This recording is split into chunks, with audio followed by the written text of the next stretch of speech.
नमस्कार आप सभी लोगों को। मैं उपेंद्र सर अपनी तीसरी वीडियो के साथ आपके सामने उपस्थित हूं। जो आपको पढ़ाए थे सेंटेंस किससे कहते हैं, कितने प्रकार को होते हैं, उसमें भी आपको पिछली वीडियो में हम 2 प्रकार पढ़ा दिया था, 2 भाग पढ़ा दिए थे। आज तीसरे भाग पर परिचर्चा करेंगे, चर्चा करेंगे। ठीक, लेकिन शुरू करने से पहले आपसे निवेदन वही बातें जो पीछे हम बताए थे, पहले वीडियो में बताए थे। ठीक, कि मेरे चैनल को अधिक से अधिक लाइक कीजिए, शेयर कीजिए और सब्सक्राइब कीजिए, जिससे हम आपसे कनेक्ट रह सकें, आपको परीक्षा के दृष्टिकोण से अच्छे से हम पढ़ा सकें। वही चीज़ें पढ़ाते हैं जो आपको परीक्षा में पूछा जाता है। हम ज़्यादा लेंदी या वो नहीं बताते हैं जो आउट ऑफ सिलेबस हो। ठीक, देखिए आइए हम चर्चा करते हैं कि तीसरा जो भाग है, तीसरा 2 भाग पढ़ा दिए थे, आज तीसरा भाग पढ़ा रहे हैं। तीसरा भाग क्या है आपका, इंपरेटिव सेंटेंस। इंपरेटिव सेंटेंस किसे कहते हैं, उसका हिंदी क्या होता है, उसके पहले बारे में जानिए। देखिए इंपरेटिव का जो हिंदी होता है आज्ञा सूचक होता है या आज्ञा बोधक होता है। सेंटेंस मतलब होता है वाक्य, अर्थात इंपरेटिव सेंटेंस को हम क्या बोलते हैं, आज्ञा सूचक या आज्ञा बोधक वाक्य हम बोलते हैं। ठीक, अब कहते किसे हैं, इंपरेटिव सेंटेंस जो होता है वह 3 वर्डों से उसकी जो परिभाषा क्या होती है, बनती है। ठीक, अर्थात देखिए 3 वर्ड क्या हैं जिससे उनकी परिभाषा बनती है, वो आपके सामने लिखे हुए हैं। पहला है ऑर्डर। ऑर्डर मतलब होता है आज्ञा या आदेश।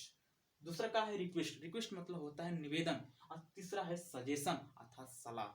सजेशन को एडवाइस भी हम कहते हैं। ठीक, देखिए इन्हीं 3 वर्डों से इंपरेटिव सेंटेंस की क्या होती है, परिभाषा बनती है। अब कहते किसे हैं, वह वाक्य जिससे आज्ञा या आदेश, निवेदन और सलाह का भाव व्यक्त होता है, उसे हम क्या कहते हैं, इंपरेटिव सेंटेंस कहते हैं। ठीक, देखिए आपके सामने हम लिख दिए हैं, तीनों वर्ड को लिख दिए हैं। देखिए अब कैसे हम पहचानेंगे कि यह ऑर्डर का है, यह निवेदन का है और यह सलाह का है। ठीक, देखिए आइए तीनों वर्डों को हम आपके सामने बता रहे हैं। देखिए पहला ऑर्डर।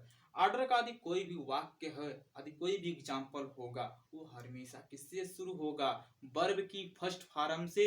वर्ब की फर्स्ट फॉर्म और प्लस ऑब्जेक्ट क्या होगा, लगा रहेगा। उससे हम पहचान लेंगे कि किसका वाक्य है, ऑर्डर का है। देखिए जैसे राम के साथ जाओ, गो विथ राम। बाहर जाओ, गो आउट। दोनों एग्जाम्पल में क्या लगा है, गो। और गो क्या है, वर्ब का फर्स्ट फॉर्म। ऑर्डर का कोई भी वाक्य हो वो हमेशा किससे शुरू होगा, वर्ब की फर्स्ट फॉर्म से। ठीक, अब आइए दूसरे पर क्या है, रिक्वेस्ट अर्थात निवेदन। निवेदन मतलब होता है विनती, किसी से विनती करते हैं। ये वाक्य बहुत आसान होता है, इसको सब लोग पहचान जाते हैं। क्यों, क्योंकि इस वाक्य में हमेशा क्या लगा रहता है, प्लीज। जो पहला ऑर्डर का स्ट्रक्चर है ना, उसी में पहले बस प्लीज जोड़ दीजिए। देखिए वो किसका बन जाएगा, रिक्वेस्ट का बन जाएगा। देखिए लिखे ना, प्लीज प्लस वर्ब का फर्स्ट फॉर्म प्लस ऑब्जेक्ट। बस प्लीज इसमें क्या किया, आगे हम जोड़ दिए। ये क्या, रिक्वेस्ट का, निवेदन का क्या बन गया, वाक्य बन गया। देखिए जैसे कृपया मेरी सहायता करो, प्लीज हेल्प मी। कृपया मुझे बताओ, प्लीज टेल मी।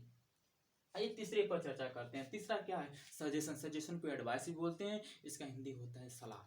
इस वाक्य की जो शुरुआत होती है ना, वो हमेशा डू नॉट या ऑलवेज से। जो ईपी बोर्ड के एग्जाम में लगभग एग्जाम्पल पूछा गया है ना, वो हमेशा डू नॉट या ऑलवेज से शुरू किया है। ठीक, डू नॉट प्लस ऑलवेज या वर्ब का फर्स्ट फॉर्म और क्या रहता है, आपका ऑब्जेक्ट आता है। जैसे हम बोले झूठ मत बोलो, ठीक, डोंट टेल ए लाई। ठीक ना, हमेशा सच बोलो, ऑलवेज स्पीक द ट्रूथ। ठीक, ये रहा इंपरेटिव सेंटेंस। इंपरेटिव सेंटेंस की जो परिभाषा होती है 3 वर्डों से बनती है। ये तीनों वर्ड का स्ट्रक्चर आपके सामने लिख दिए हैं, तीनों का एग्जांपल लिख दिए हैं। तीनों के स्ट्रक्चर को देखते आप क्या करेंगे, समझ जाएंगे, उसके एग्जांपल को देख लीजिए। ठीक, अब अगला जो है आपका क्या है, एक्सक्लेमेटरी सेंटेंस। ठीक, आइए एक्सक्लेमेटरी सेंटेंस देखिए। एक्सक्लेमेटरी सेंटेंस, एक्सक्लेमेटरी का जो हिंदी होता है वह होता है क्या, विस्मय सूचक या विस्मय बोधक सेंटेंस मतलब होता है वाक्य, अर्थात विस्मय सूचक। एक्सक्लेमेटरी सेंटेंस को क्या बोलेंगे, विस्मय सूचक या विस्मय बोधक वाक्य हम कहेंगे। ठीक, इसकी भी परिभाषा क्या होती है, इसमें भी कुछ वर्ड आते हैं। ठीक, वही वर्ड आपके सामने हम लिख दिए हैं जी।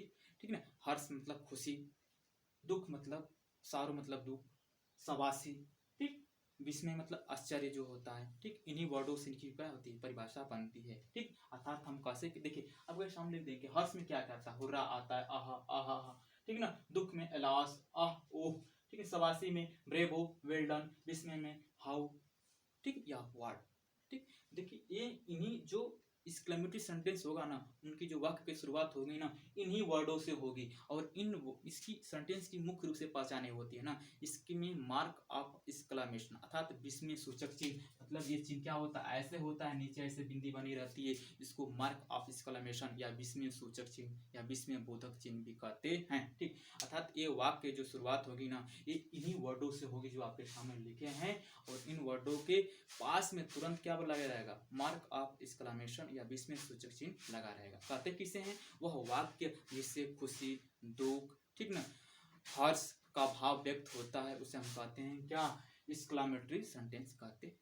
और इनकी जो वाक्य की शुरुआत होगी ये इन्हीं वर्ड जो आपके सामने लिखे हैं, हुर्रा है, आहा है, आहा है, एलास है, ब्रेवो है, वेल्डन है, हाउ है, इनकी वाक्य की शुरुआत इन्हीं वर्ड से होगी और इन वर्डों के बाद तुरंत बाद मार्क ऑफ एक्सक्लेमेशन लगा रहेगा। जैसे पहला एग्जांपल है, आहा मैं पास हो गया, मतलब देखिए आहा के बाद तुरंत मार्क ऑफ एक्सक्लेमेशन लगा है, मैं पास हो गया, आई पास्ट। ठीक, दूसरा का है, शाबाश तुम बहुत अच्छा खेले, ब्रेवो, ब्रेवो के बाद तुरंत देखिए मार्क ऑफ एक्सक्लेमेशन, मतलब विस्मय सूचक चिन्ह लगा है, यू प्लेड वेरी वेल।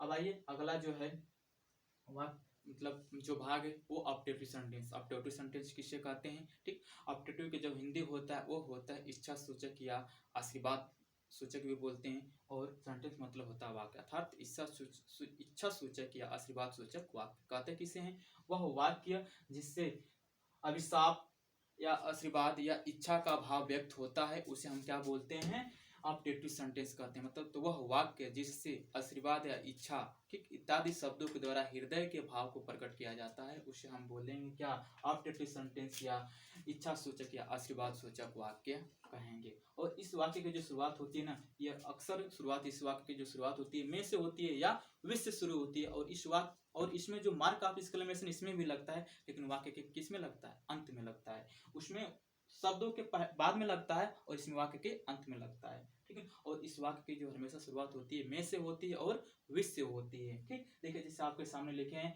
भगवान करे तुम मर जाओ, मे यू डाई। देखिए डाई के बाद तुरंत मार्क ऑफ एक्सक्लेमेशन विश में सूचक चिन्ह लगा है। अगला है, तुम लंबे समय तक जियो, मे यू लिव लॉन्ग, मतलब लास्ट में क्या है, मार्क ऑफ एक्सक्लेमेशन लगा हुआ है, ठीक। ये रहा है आपका सेंटेंस के पांचों भाग में आप देख लिए, पढ़ लिए, ठीक। और आपसे रिक्वेस्ट है और निवेदन है, ठीक, मेरे चैनल को अधिक से अधिक लाइक कीजिए, शेयर कीजिए, सब्सक्राइब कीजिए, जिससे हम आपको कनेक्ट कर सकें और परीक्षा के दृष्टिकोण से आपको जो चीज़ें हैं, फैक्ट चीज़ें हैं, उसको हम बता सकें। और अब मिलेंगे अगले वीडियो में और अब मैथ का क्लास स्टार्ट करेंगे, ठीक। ओके, शुक्रिया, धन्यवाद।